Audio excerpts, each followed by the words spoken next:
Dari 143,98 juta jiwa, artinya jumlah penduduk miskin Indonesia saat ini 50,31%. Bapak Menteri Keuangan, tentu ini bukan kondisi yang baik-baik.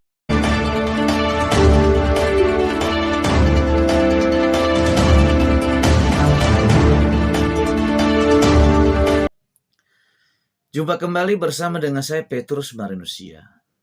Saudara, dalam kesempatan yang baik ini kembali saya menayangkan sebuah pernyataan anggota DPR dari fraksi PDIP, dalam hal ini Rieke Pitaloka, kepada Menteri Keuangan Purbaya bersama dengan pengurus BPJS. Nah, saudara, seorang Rieke dari partai PDIP ini menyampaikan pernyataannya yang berlangsung dengan panas.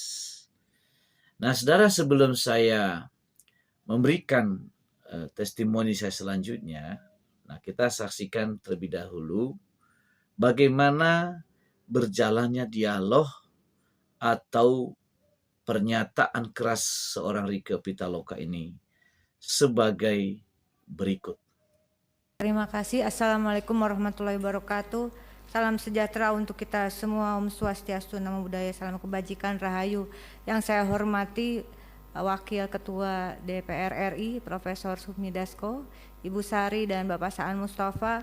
Yang kami hormati pimpinan Komisi 8, Komisi 9 dan Komisi 11. Yang kami hormati Menteri Bappenas Republik Indonesia, Menteri Keuangan, Menteri Sosial, kemudian Menteri Kesehatan dan BPS Republik Indonesia.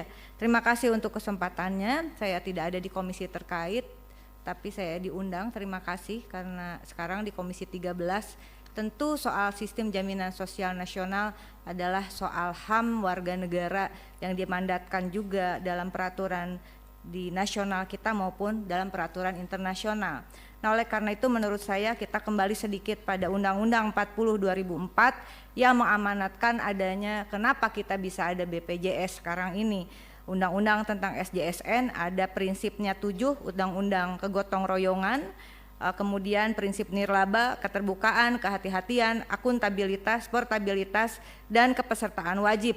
Lalu kemudian lahirlah Undang-Undang BPJS 25 Oktober 2011. Saya dengan Ibu Putisari berjuang waktu itu di Komisi 9. Kami sama-sama dalam keadaan hamil. Disahkan di paripurna DPR pada tanggal 25 Oktober 2011 dengan Undang-Undang nomor 24 tahun 2011. Undang-undang ini lahir tidak dengan mudah, Bapak Ibu yang kami hormati. Undang-undang ini bertahun-tahun kami perjuangkan. Dan kemudian lahirlah PP nomor 75 tahun 2021 tentang pelaksanaan program PBI Jaminan Kesehatan dengan sasaran utamanya fakir miskin, masyarakat tidak mampu, kelompok rentan yang ditetapkan oleh pemerintah. Dan saya teringat bahwa apa yang disampaikan oleh Presiden Prabowo pada saat pelantikan di paripurna DPR, bahwa tidak menginginkan lagi adanya kebijakan yang tidak berbasis pada data faktual atau berbasis hanya pada data statistik yang terindikasi tidak sesuai dengan kebutuhan real dan kondisi real rakyat Indonesia. Bapak Ibu yang kami hormati, tadi dikatakan peserta PBI yang ditanggung oleh APBN 96,5 juta sekian begitu, dan kemudian tadi disampaikan oleh Pak Dolfi pimpinan dari Komisi 11, sebetulnya ada 146 juta yang telah diputuskan penerima PBI dengan anggaran 58,9 triliun. Pertanyaan pertama saya adalah kenapa masih harus ada, tadi dari fraksi PKB mengatakan kenapa harus ada yang masih dibebankan pada APBD? Pada APBD dengan total kepesertaan data tadi disampaikan per bulan Februari ada 47.392.788 orang masih dibebankan kepada APBD. Padahal di dalam APBN sudah diamanatkan 146 juta dan yang telah dialokasikan 96,515 juta. Artinya Keseluruhan peserta PBI saat ini adalah 143.908.093 peserta. Dikalikan jumlah penduduk Februari saat ini, kalau di googling, ini juga datanya belum pasti, tapi anggaplah benar 287,041161 jiwa. Artinya dengan prinsip yang tadi sasaran utama penerima bantuan iuran, dari 143,98 juta jiwa, artinya jumlah penduduk miskin Indonesia saat ini 50,31%. Bapak Menteri Keuangan, tentu ini bukan kondisi yang baik-baik saja. Kalau dikalikan ya, apakah ini data yang faktual? Karena kalau 50,31%, saya mohon masukan dari senior Komisi 11, dari semua yang hadir di sini, apa kategori negara kita jika 50,31% tidak mampu? Sehingga menurut saya ini juga sangat tidak baik. Bagaimana sebetulnya Presiden Prabowo berupaya agar anggaran itu turun langsung ke desa, agar pendataan itu sebetulnya harus dimulai dari desa. Oleh karena itu izin saya merekomendasikan. Pertama, saya sepakat reaktivasi peserta yang dinonaktifkan tadi segera, karena ini mohon izin pimpinan, mereka sangat, ini persoalan nyawa. Ada 120.472 orang kali 42.000 kali 3 bulan hanya 15,179 miliar, bukan uang kita.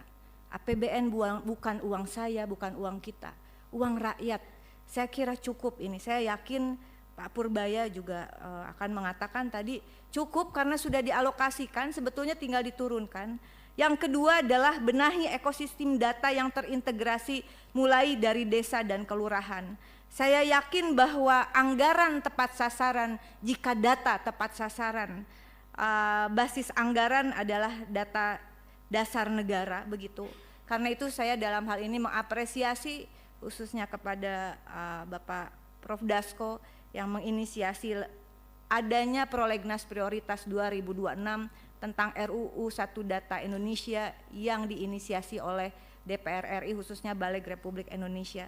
Demikian pimpinan, sekali lagi mohon dukungannya kita untuk membenahi data negara, karena kita percaya bahwa di balik angka dalam data negara ada nasib dan nyawa jutaan rakyat yang dipertaruhkan. Ini bukan soal deretan angka. Kita bekerja di sini, saya yakin pimpinan, bukan sekedar untuk menghitung secara teknis deretan angka, dataset dan sebagainya. Keberhasilan kita bukan apa yang ditayangkan dalam PowerPoint, tapi keberhasilan kita ketika kita sejalan dengan Presiden Prabowo bahwa anggaran itu harus berbasis pada data agar pembangunan programnya semua terukur, terarah dan tepat sasaran, termasuk bagi peserta penerima bantuan iuran. Terima kasih. Wallahul muwaffiq ila aqwamit thoriq. Wassalamualaikum warahmatullahi wabarakatuh. Saudara, apa yang disampaikan soal Rika Pitaloka tadi ini memang sangat penting sekali. Beliau menyampaikan 50% penduduk Indonesia dikatakan miskin. Nah, saudara, kalau kita melihat presentasi dari pemerintah kemajuan tentang ekonomi, lalu dibandingkan dengan data yang disampaikan Rika Pitaloka tadi, ini sangat menyedihkan. Karena penduduk Indonesia 50% ya mungkin di bawah garis kemiskinan. Lalu kemudian ada program pemerintah tentang BPJS Kesehatan. Tiba-tiba diblokir. Dan ketika terjadi pemblokiran, maka rumah sakit menolak masyarakat yang menggunakan BPJS untuk berobat. Dan ini kan berbahaya, saudara, karena ini bicara nyawa. Nah, menurut saya sebetulnya aparat yang atau pihak yang berwenang yang memegang BPJS ini sudah seharusnya bisa dipidana, karena itu bicara nyawa. Itu bisa, menurut saya sih bisa kriminal itu sebetulnya. Ini kan bukan hanya uangnya mereka, bukan uangnya pihak yang berwenang. Ini uangnya rakyat yang dikumpulkan melalui pajak maupun non-pajak. Ya kalau kita membeli sesuatu, misalnya kita beli rumah, ada akte jual beli. Itu ada pajaknya. Kita mendapatkan hibah juga, sama. Kita makan di restoran, ada pemotongan pajak. Kita menaruh uang di rekening kita, itu dipotong dengan pajak, dan lain sebagainya.